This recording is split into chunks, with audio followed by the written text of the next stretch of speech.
The story begins far away from Earth, in a quiet corner of the galaxy, where a small research outpost floated in the cold space. Life on that outpost was usually slow and predictable. The crew spent most of their days studying planets, gathering samples, and sending reports back to different colonies. They were used to strange things, but nothing prepared them for the day. An emergency alarm echoed through the metallic corridors. A cargo ship from the outer ring sent a distress signal. It carried something unusual, something no one on the outpost had ever expected to see. When the ship docked, the crew stepped back in shock. Lying inside a containment bed was a huge reptile-like creature, but not the type anyone knew from Earth or any familiar planet. It was an apex species, one of the strongest and rarest creatures in the galaxy. Its body looked powerful even in its weak state, covered with dark protective scales that shimmered like they held their own light. Its breathing was slow and heavy, each breath sounding like it was fighting against its own body. The crew didn't want to go near it. They whispered among themselves, arguing whether they should even keep it alive. Stories about this species had traveled through many star systems. People said these creatures could shape the food chain of entire planets. They were known to rule their habitats, not through violence, but by simply existing at the top of their natural environments. Because of this, most species feared them without ever meeting one. The creature on the bed, despite all those frightening stories, was barely able to lift its head. Its tail hung motionless, and its eyes, though open, showed nothing but exhaustion. It didn't look dangerous. It looked abandoned. The outpost leader contacted different authorities, hoping someone would take responsibility for the creature. But replies came back cold and quick. Many simply said, "Leave it. It's too risky." Some didn't even answer. A few suggested they send the creature back into deep space so nature could handle it. Those words left the crew confused and uneasy. They had never been told to let a living being die, but no one wanted to take a risk either. While all this was happening, far away on Earth, a human veterinary doctor received a soft alert on her personal console. She was packing up after a long day at an animal care center when the message blinked on the screen. It simply said, "Urgent help needed. Alien species critically injured. No other specialist available." She stared at the message for a long moment. Normally, cases involving alien wildlife went to large scientific institutions, not to someone like her. But something about the message made her pause. She had always believed that every living creature, no matter where it came from or how it looked, deserved care. And if she didn't go, no one else would. After a few minutes of thought, she sent her response, "I'm coming." Her journey to the outpost took several hours. She sat quietly during the flight, reviewing the few research notes she had been sent. The files weren't very helpful. The species didn't have a proper name-only coded references. Every recorded encounter described them as strong, solitary, and highly intelligent. There was no medical information, no treatment guidelines, nothing that could tell her what to expect. When she finally arrived, the crew met her with mixed emotions. Some were relieved to see someone willing to help. Others looked at her like she was taking an unnecessary risk. They guided her to the medical chamber where the creature rested. The moment she entered the room, she felt her breath catch. The reptile was much larger than she expected. Its body stretched across the entire bed, and its plates of armor-like scales looked like they had been carved from stone. But beneath all that strength was clear pain. A deep crack ran along one side of its torso, and patches of its scales had lost their shine. More than anything, its eyes told the real story. They weren't wild or threatening. They were tired and full of something she recognized in every hurt. Animals she had treated fear, mixed with hope. She approached slowly. The creature didn't move. It watched her, its gaze following each step, but it didn't react aggressively. She spoke softly, just as she would with any frightened animal. "I'm here to help. I won't hurt you." Her voice didn't echo much in the chamber. For a moment, nothing happened. Then the creature's eyes blinked once, slowly, almost as if acknowledging her words. That single blink told her enough. There was intelligence in this being. It understood something. Maybe not her language, but her intention. She examined the creature carefully. Its breathing was uneven. Its scales were cracked in places that suggested an external impact, something powerful enough to break through its natural armor. There were traces of dust and chemical residue in its wounds. Whatever had hurt, it wasn't natural. It was something manufactured. The crew watched from behind a glass panel. They whispered nervously as she worked, wondering aloud why she was risking her life for something they believed the galaxy didn't want. She heard some of their words, but didn't let them distract her. Her focus stayed on the creature. She realized she needed more equipment. Some of the tools on the outpost were outdated, barely maintained. It was also clear that the creature's biology was different from anything she had studied. Its blood carried a faint glow, and its internal structure seemed to shift slowly, like it was adapting to its environment even while injured. She requested more time and space to work. The crew hesitated, but eventually agreed. After all, they didn't know what else to do. Hours passed as she tried to stabilize the creature. She cleaned the wounds carefully, using only the gentlest methods to avoid causing more pain. She monitored its breathing, studied its reactions, and tried to make sense of each strange feature. The creature didn't fight her. It didn't show any signs of aggression. Every time she touched its skin, it simply breathed deeper, as if it trusted her presence. Outside the chamber, the outpost remained tense. The crew argued about whether keeping the creature alive could attract trouble from neighboring colonies. They worried it might suddenly recover and turn dangerous. But when they looked through the glass, they didn't see a monster. They saw a human doctor kneeling beside a wounded being, doing everything she could to help it survive. By the time she finished her initial treatment, she was exhausted. She sat on a nearby stool, studying the creature closely. It looked a little calmer now, its breathing slower, but still unstable. She wondered what had happened to it. Why had it been left alone? Why had the ship carried it here? And why did so many people reject the idea of helping it? As she rested, the creature slowly moved its head toward her. It didn't make a sound, but its eyes focused on her in a way that felt almost grateful. She raised her hand slowly and rested it near its snout without touching. The creature didn't pull away. It simply watched her, its gaze softening. In that quiet moment, she realized she wasn't just treating an alien species. She was standing with a life that the entire galaxy had chosen to abandon. She didn't know who hurt it or why others feared it so much. But she knew one thing with complete certainty. She wouldn't leave it to die. Everyone else might have turned their backs, but she wouldn't. Whatever happened next, she would face it. Because sometimes helping one being, no matter how different or misunderstood, was more important than listening to fear. And as the lights of the chamber dimmed into the artificial night cycle, she stayed beside her patient, unaware that this small choice, to help when no one else would, was about to change more than just one life.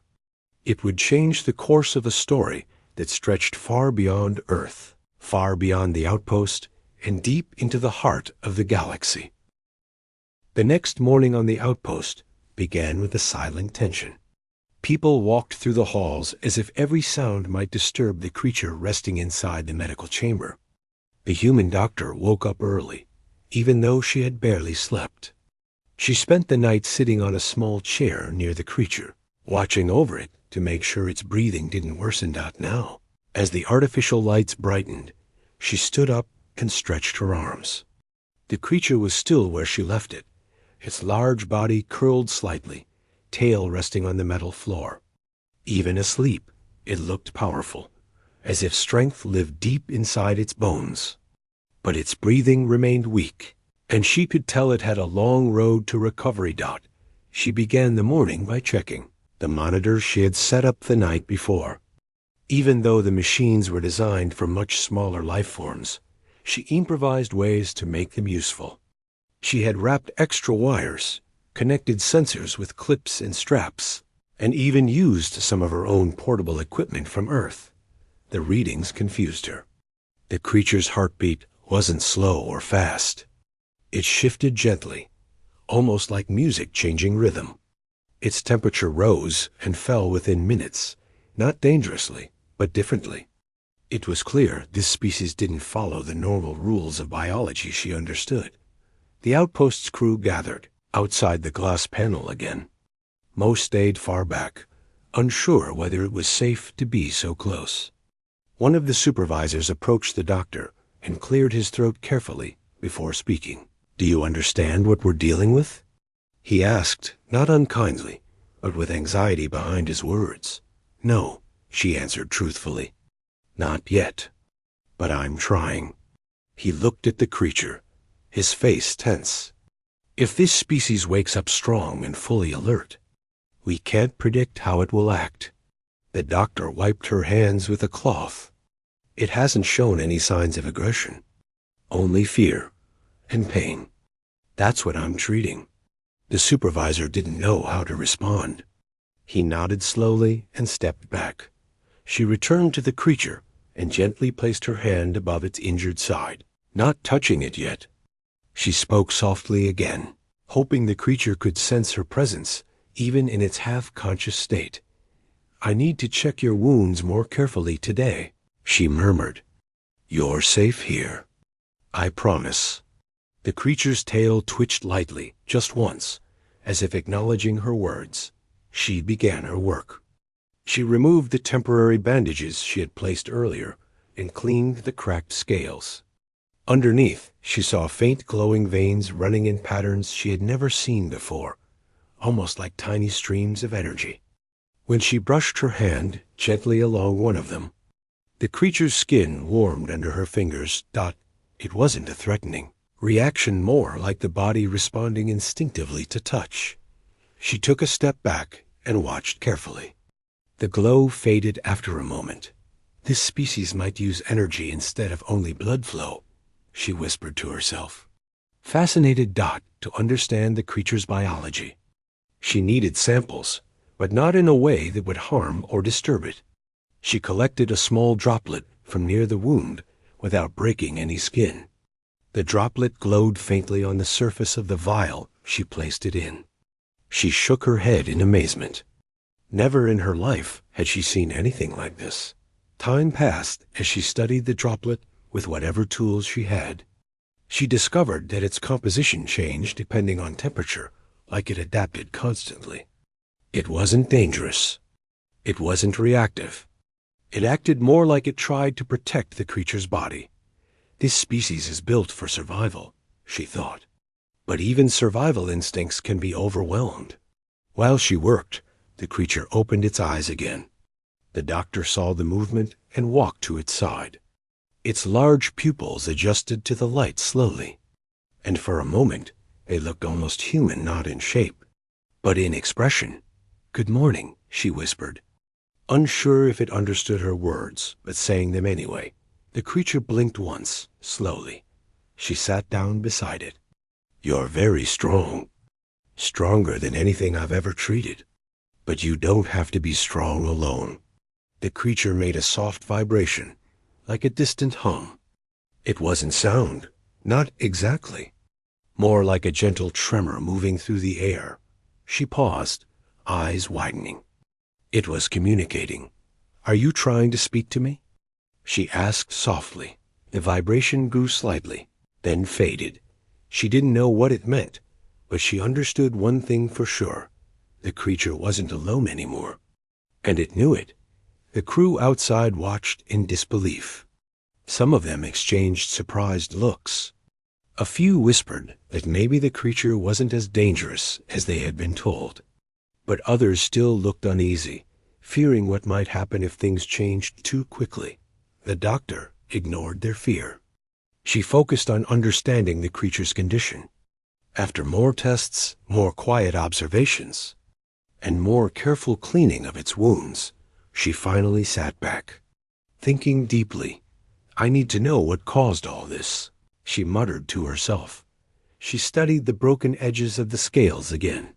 The cracks weren't random. They were sharp, almost too clean.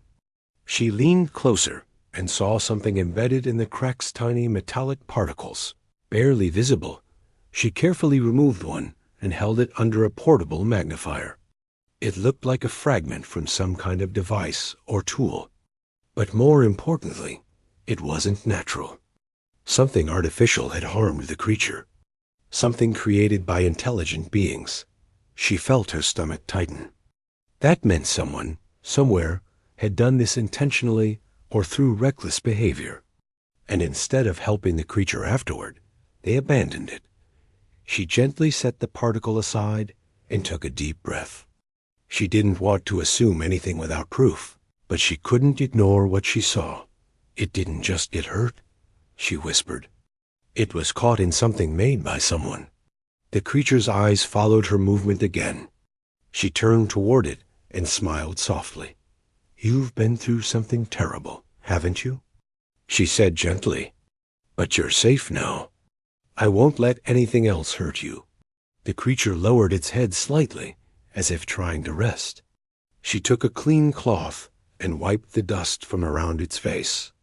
For a moment, the creature closed its eyes, not in pain, but in relief.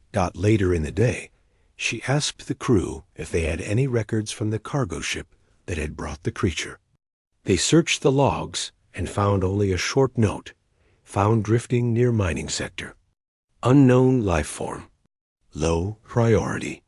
She read the note twice, confused and frustrated. How can something like this be labeled low priority? She asked. The crew shrugged helplessly. "Those mining sectors don't care about wildlife," one of them said quietly. "If something gets caught in their equipment, they just move on." The doctor looked back at the creature through the glass. Something in her heart tightened. Not anger, not fear, just sadness. This incredible being a miracle of evolution. A rare life form had suffered because of carelessness. She walked back into the chamber and sat down next to the creature again. She spoke to it like she would to any patient. "You didn't deserve that. And you don't deserve to be abandoned." The creature's tail shifted slightly, brushing the floor with a soft sound. The doctor spent the rest of the day working on stabilizing its energy flow. She used warm cloths, calming lights, and careful movements to keep it relaxed. Every time she touched one of the glowing veins, the creature responded with the same gentle vibration. It was a strange form of communication symbol. Emotional, not complex like language, but full of meaning. It reminded her of the way animals on Earth responded to touch and tone. She began to learn its patterns. A soft vibration meant comfort. A sharper, quicker vibration meant discomfort. A deep, slow vibration meant trust. It amazed her how much they could understand about each other without sharing a single word. As the artificial night cycle approached once again, she noticed the creature's chest rising more steadily. Its breathing had improved. The glow in its scales looked clearer, more even. Its eyes remained half closed, as if resting peacefully for the first time in a long time. She sat on the floor beside it, leaning her back against the metal wall. She felt tired, but there was a quiet satisfaction in her heart. "You're healing," she whispered softly. "Slowly. But you are." The creature made one small, soft vibration in return, as if saying, "I know." The doctor's eyes softened. She hadn't expected to feel this connected to an alien being she had met only a day ago. But something about the way it trusted her made her feel responsible in a deeper way. This wasn't just a medical case anymore. It was a life depending on her. A life that everyone else had left behind. She didn't know what the next day would bring. She didn't know if more challenges would come. But for now, she was certain of one thing. She would stay Dot as long as the creature needed her. She would be there no matter what the rest of the galaxy said. Days passed on the outpost, each one filled with a mix of hope and worry. The human doctor spent nearly all her time in the medical chamber, monitoring the creature, adjusting treatments, and learning little by little how its body responded to different things. She barely slept, but she didn't complain. Something deep inside her kept telling her that this creature needed her, truly needed her, and she wasn't going to walk away from that responsibility. Outside the chamber, the atmosphere had become heavier. The crew whispered more than they talked. Some walked past the glass panel without looking inside, as if avoiding the reality of what was happening. Others stood there for a few minutes every day, watching quietly, trying to understand why the doctor was risking so much for a being no one else supported. One afternoon, as the doctor checked the creature's breathing patterns, she felt a vibration under her hand. Not the usual soft pulse of calmness. This one was different, sharper, almost like a warning. She quickly leaned closer and saw that the glow in the creature's veins dimmed and brightened in irregular waves. "What's wrong?" she whispered, concern tightening her voice. The creature blinked slowly, but its tail twitched with discomfort. She reached for the monitor she had set up and adjusted the sensors. The readings told her that the creature's energy system was becoming unstable again. She frowned, trying to understand why. She had been careful. She hadn't pushed it too hard with any treatment. She kept the environment calm and warm, the way the creature reacted best. So why was its energy fluctuating? Then something clicked in her mind. "It's responding to stress," she murmured. She looked over her shoulder at the glass panel. On the other side, several crew members stood gathered, talking loudly among themselves. Even though they weren't yelling, their voices carried into the chamber in small, muffled bursts. Their worried faces, their tense gestures, they were all adding to the stress in the room. The creature could sense it. She walked to the door, stepped outside, and took a deep breath before speaking. "I need all of you to stay calm when you're near the glass," she said gently. "It affects the creature. It senses emotion differently." The crew looked at each other, surprised. One of them stepped forward. "It can sense us? Even through the glass?" "Yes," she replied. "More than you think." They nodded and slowly backed away, lowering their voices. She returned inside, and almost instantly, she saw the creature's energy stabilize. She smiled softly. "You're very aware, aren't you?" The creature's eyes blinked once in a slow, peaceful motion. But even with small improvements, something much larger was happening outside the outpost. The story of the injured creature had begun spreading across nearby colonies. Not because someone made an announcement, but because people talk. Pilots talk. Engineers talk. Anyone who visited the outpost or listened to transmissions had heard at least something, and the reactions were not comforting. Some colonies said the creature should be put in containment for safety.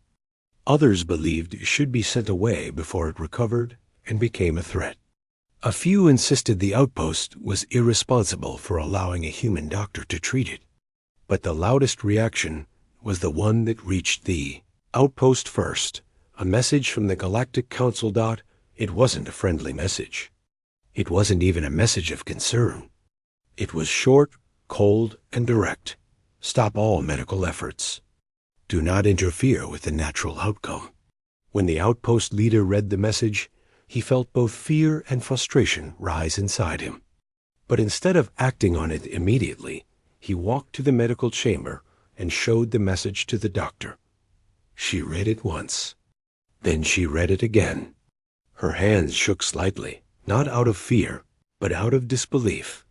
"They want us to let it die," she whispered. The leader nodded sadly. "They think helping it might disturb the balance in certain ecosystems. They think it's too risky."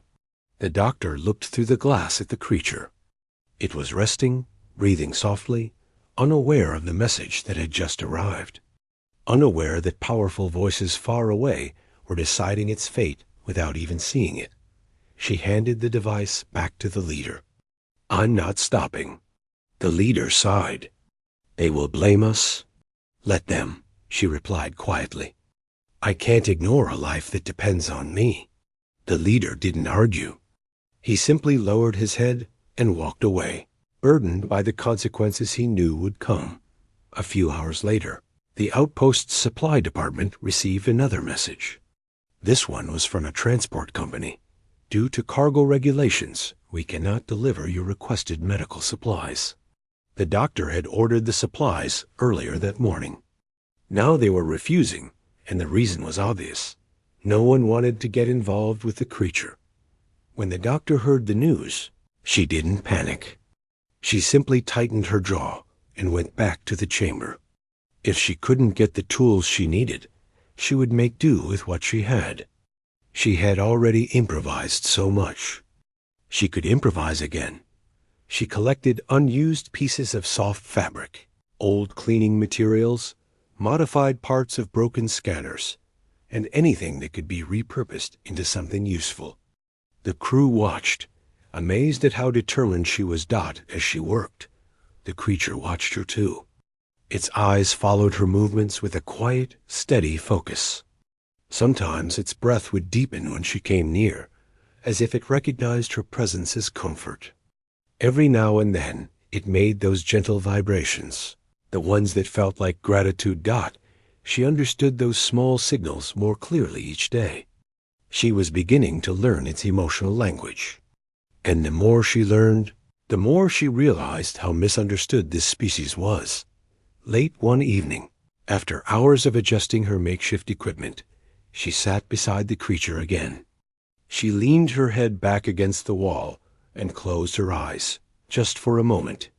Exhaustion settled into her bones, but she refused to rest fully. Not when the creature was still so unstable. The creature shifted slightly and let out a deep, soft vibration. The sound traveled through the floor like a warm wave. She opened her eyes and smiled gently. "Are you checking on me now?" The creature blinked slowly, an almost affectionate gesture. She placed her hand near its face again. "You don't have to worry. I'm not leaving." A long silence filled the room, a peaceful silence that felt almost like the space between two heartbeats. But outside the chamber, nothing was peaceful. Messages continued arriving from colonies, research stations, and even private groups. Some demanded the outpost hand over the creature. Others wanted it removed entirely. A few even suggested relocating it to an empty moon where it could be observed safely. None of these messages understood the truth. The creature was barely holding on. Moving it could kill it.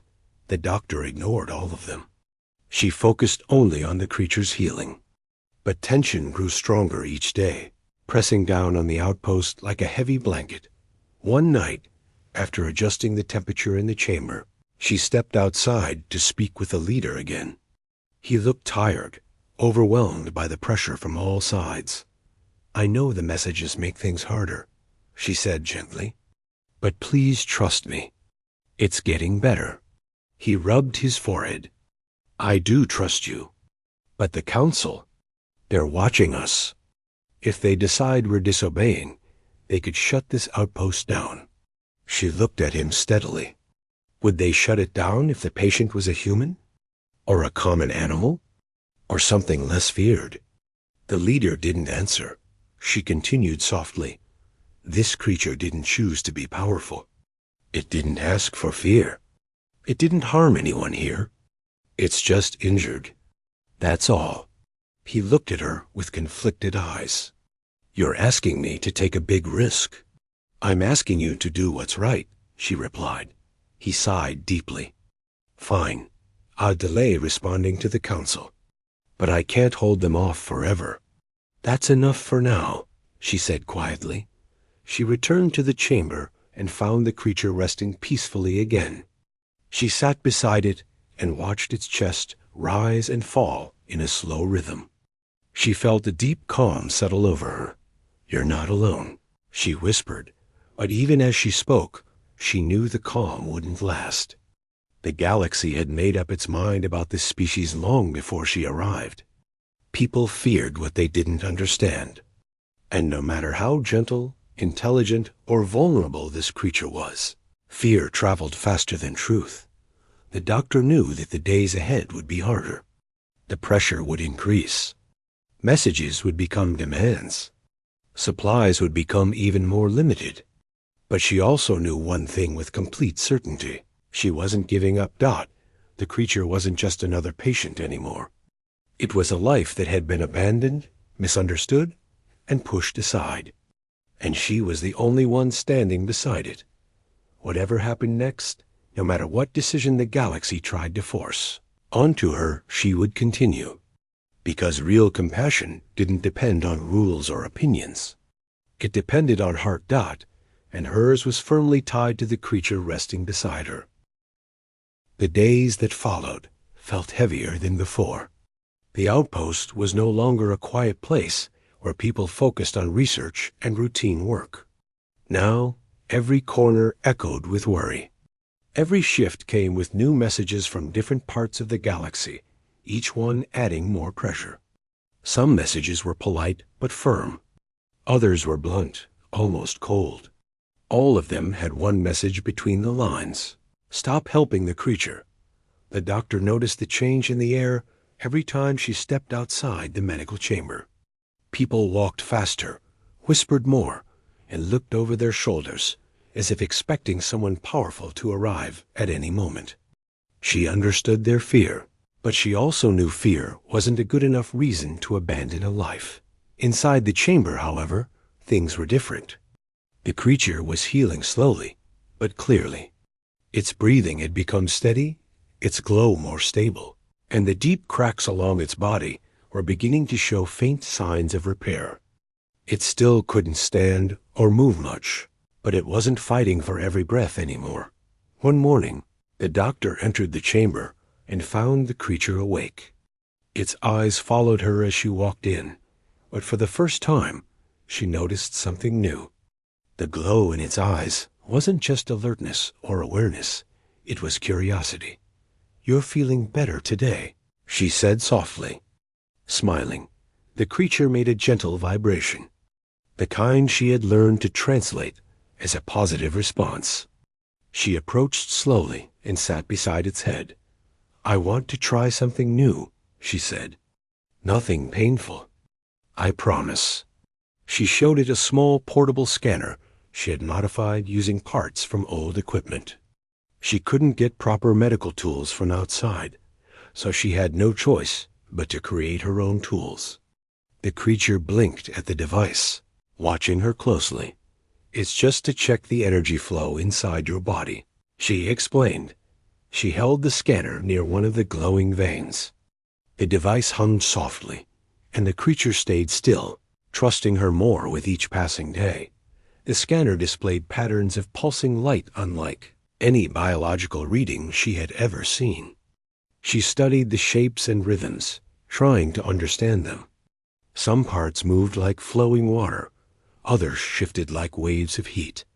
It was almost like the creature was built from both physical and energetic layers working together. "You're amazing," she whispered. More to herself than to the creature. It blinked slowly, as if acknowledging her admiration. While she worked, a soft buzzing noise filled the hallway outside. The outpost leader walked in, holding a tablet with a tense expression. "We need to talk," he said. She turned off her scanner and walked toward him. He handed her the tablet, and as she read the newest incoming message, her heart tightened. The Galactic Council had sent an updated order. This time, it wasn't a suggestion. It was a command. Prepare the life form for transfer. Relocation crew will arrive soon. Her shoulders stiffened. She felt like the air had turned cold. "They want to move it?"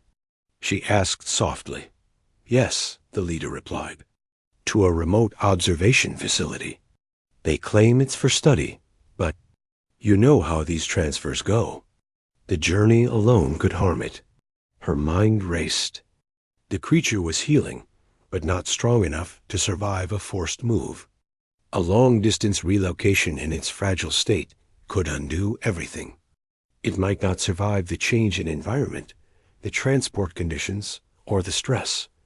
When are they arriving? She asked. A few days, the leader replied. Maybe sooner. The doctor took a deep breath and glanced at the creature behind the glass. It was watching both of them, sensing the shift in the room. Its glow dimmed slightly, as if reacting to their worry. They don't understand it, she said quietly. They only see a threat. But all I see is a life trying to survive. The leader sighed. I know, but the council doesn't listen to people like us. They only listen to rules and risks. She nodded slowly, her mind already forming new plans. When she stepped back into the chamber, she approached the creature with a softer expression. She placed her hand near its face again, and it lowered its head slightly. Trusting her touch, they want to move you, she whispered. But you're not ready for that.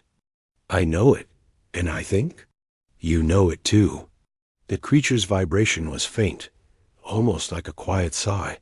She sat cross-legged beside it, thinking carefully. I'll protect you, she said quietly, no matter what happens. As the artificial night cycle started, she stayed with the creature, speaking to it softly, explaining things even though she wasn't sure how much it understood. She told it about Earth, about animals she had treated, about how every creature, big or small, familiar or alien, deserved kindness. She spoke the way people speak when they want to comfort someone who cannot speak back. Surprisingly, the creature listened.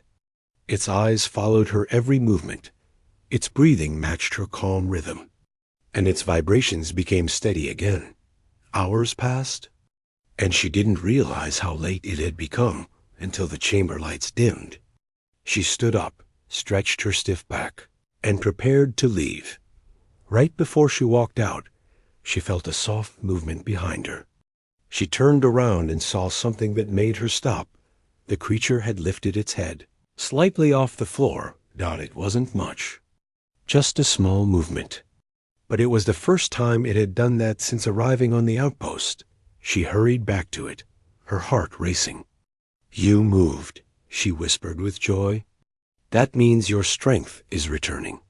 The creature blinked again, and its glow brightened for a moment. She touched her hand gently to the smooth edge of its face, not fully touching its scales, just resting her hand close enough that the creature could sense her presence clearly. Its deep vibration echoed softly through the floor, steady and warm. You're trying, she whispered. You're not giving up. I won't either. The next morning, she found the outpost's atmosphere even more tense. Rumors had spread that a transport team was already on the way, maybe closer than anyone expected. Some crew members looked anxious. A few avoided eye contact with her entirely, afraid of being caught in a disagreement with the Galactic Council. But the doctor had made up her mind. She worked harder than ever. She improved the creature's support system, adjusted its environment to help it heal faster, and continued studying its energy flow. She pushed herself, even forgetting to eat sometimes. She wanted to give the creature the best possible chance before the transport team arrived. As the creature improved, it began reacting to her presence more clearly. When she spoke, it responded with soft vibrations. When she cleaned its wounds, it kept its body perfectly still so she wouldn't struggle. When she adjusted the lights, its glow balanced with the brightness. One afternoon, she placed her hand gently against the floor near its head again. The creature slowly leaned its large snout closer, almost touching her hand. It wasn't a threat. It wasn't dominance. It was trust. A kind of trust that no one else in the galaxy had shown this species. She stayed like that for a moment, breathing quietly, feeling the connection growing between them. You're not alone, she murmured. I'm here, and I'm not letting them take you until you're strong enough.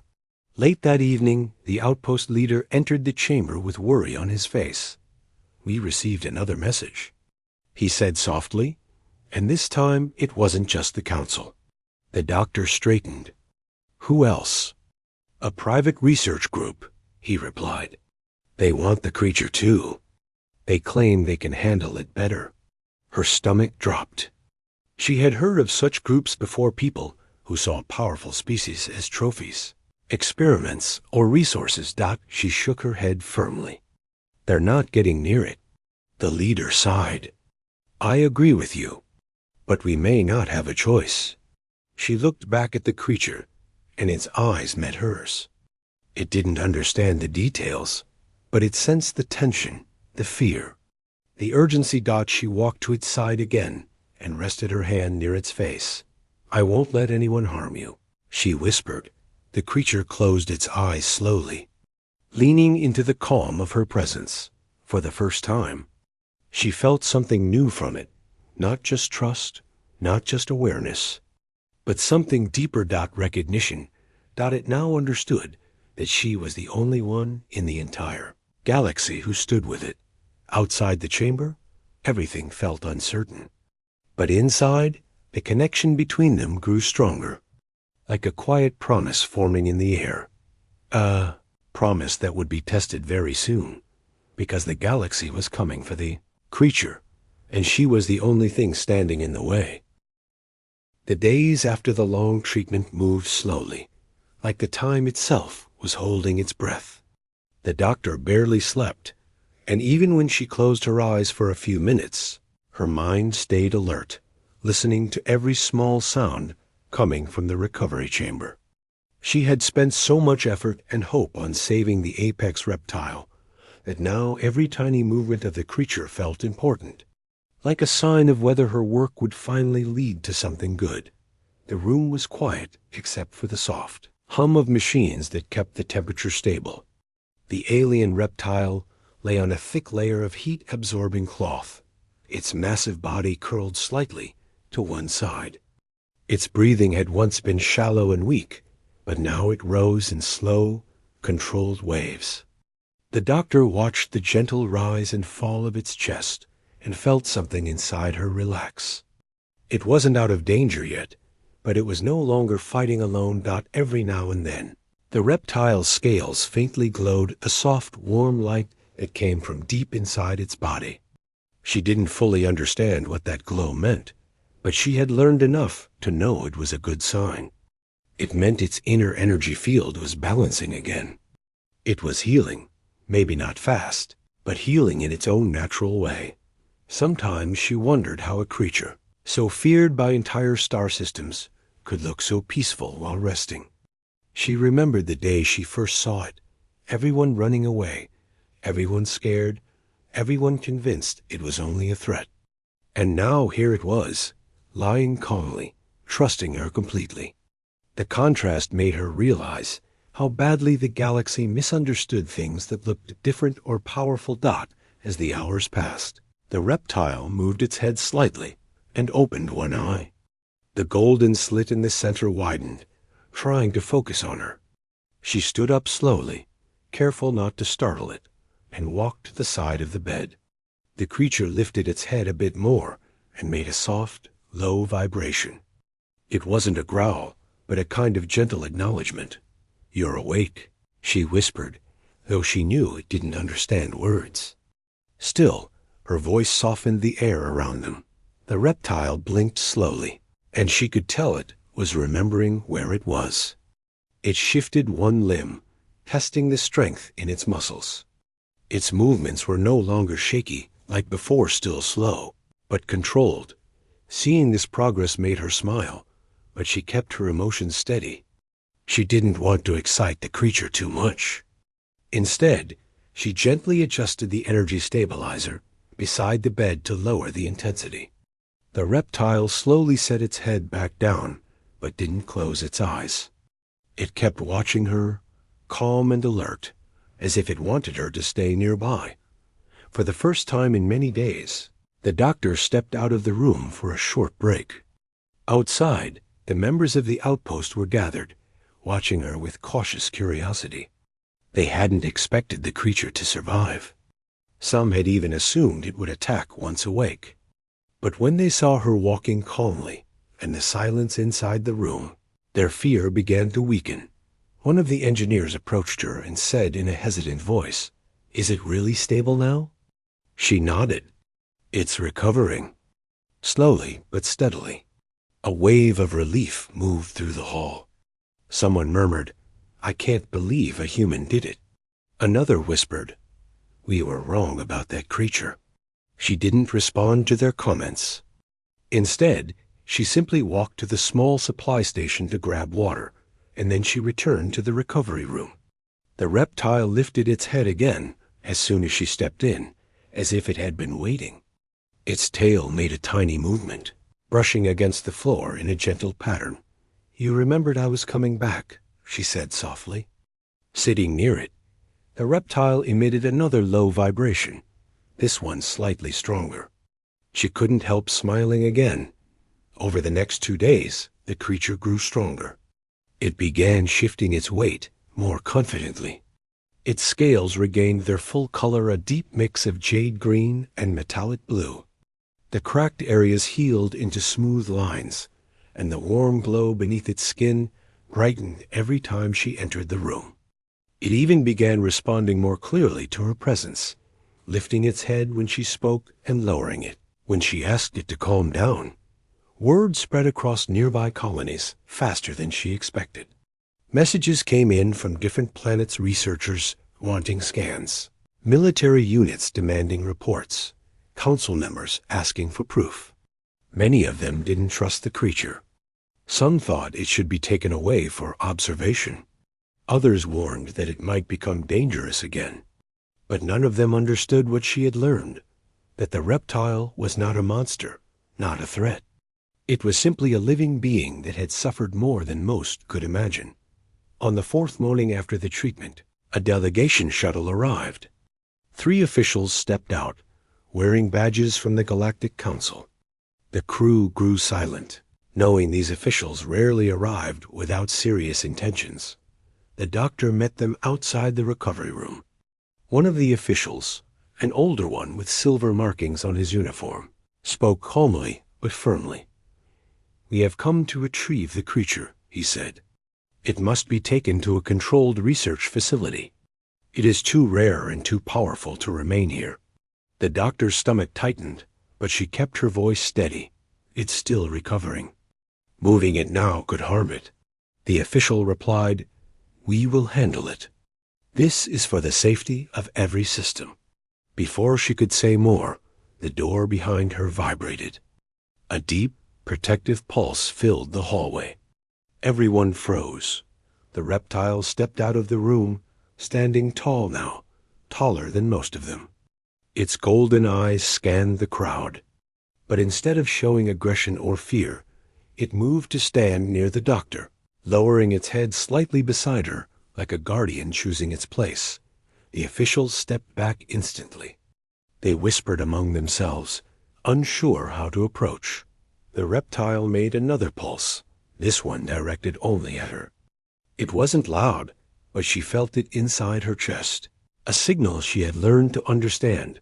Gratitude, calm, commitment. She rested one hand gently on its scaled neck. The creature closed its eyes for a moment, accepting her touch. "This is not a threat," she said quietly to the officials. "It just wants to live. And it trusts me." The officials watched the scene, realizing something unusual had happened, something they couldn't explain with rules or protocols. They exchanged tense glances, knowing they had come expecting a dangerous creature, not a gentle being standing voluntarily beside a human dot. After a long pause, the lead official exhaled. "We will report this situation," he said. "For now, we will not interfere." They slowly backed away and left the outpost, unsure of how to justify their decision, but aware that forcing the issue could cause more harm than good. When the shuttle departed, the outpost members let out long breaths of relief. The reptile lowered itself to the floor beside the doctor. As if signaling that the danger had passed, she looked at the creature, realizing how far they had both come from two beings from completely different worlds, surrounded by doubt, fear, and uncertainty, to a bond built on trust and compassion. Later that evening, as she sat beside it in the dimmed room, the reptile shifted its position and gently nudged her shoulder with the side of its head. It wasn't forceful. It was soft, almost like a thank you. "You're welcome," she murmured, her voice tired but full of warmth, not for a long moment. They sat together in silence, two lives connected not by duty or survival, but by something much more meaningful, shared understanding. By the end of the week, the reptile was strong enough to walk around freely. It followed her calmly, like it had chosen her as its safe place in a galaxy that had turned its back on it. The crew treated it differently, now not with fear, but with respect. Some even approached cautiously, offering small gestures of kindness. As preparations were made for her next journey, the reptile stood beside her transport ship, waiting patiently. She knew it wanted to come along, and she also knew she couldn't leave it behind, not after everything they had been through. She placed a hand on its warm scales and whispered, "Let's go. There's more to see out there." The creature emitted a soft, rising vibration, a sound that felt like hope. Together, they stepped into the ship, the doors closing gently behind them. As the vessel lifted into the star-filled sky, the doctor realized something profound. Sometimes, the most powerful bonds are formed between beings who are never meant to meet, yet somehow manage to save each other. And somewhere deep in the endless galaxy, a new story began, one built not on fear, but on compassion, strong enough to change the fate of an entire species.